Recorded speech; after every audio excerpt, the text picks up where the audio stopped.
तांबवे गावात जे आहे ना, हा म्हणजे गाव एवढं प्रसिद्ध. बरोबर. ब्रिटिश अधिकाऱ्यांच्या मिटिंगा तांबव्यात व्हायच्या. तांब्यात व्हायचं. 4थीच्या बोर्डाची परीक्षा तांबवे, तांबवे. Board centre. 7वीच्या बोर्ड सेंटर तांबवे. होय. आणि तांबव्याला यायला रस्ता नाही, नाही. नदीतून यायचं, नदीतून जायचं. बर.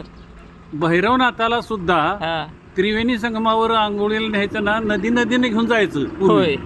नदीनं नदीनं. आणि आपला जो जुना पूल आहे का नाही कोयनेचा, बरं. कराड जवळचा, हा हा त्या पुलाच्या खालनं हा जायचं.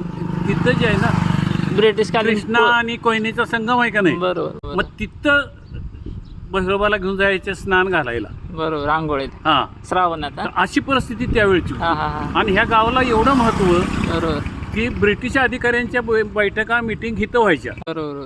आणि लाईट नव्हती. आणि तांब्यात लाईट नाही, चौकात दिवे लावायचा कोतवाल संध्याकाळी बर. राखेल घालून. रॉकेल घाल. हा. आणि शाळेची इमारत नाही, नाही.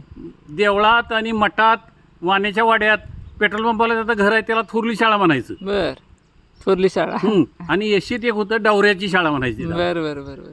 आणि पेपर कधीतरी शिळा यायचा. मग पुलावर आपला तांबव्याचा जे हे बाजारपेठ आहे की नाही, बर. पार, त्या पारावर एखादा सुशिक्षित असायचा, तो वाचायचा पेपर आणि बाकी लोकांनी बसून ऐकायचं. ही परिस्थिती होती त्यावेळी. बरोबर. छान वाटलं एवढं ऐकायला मिळालं तरी भारी वाटत.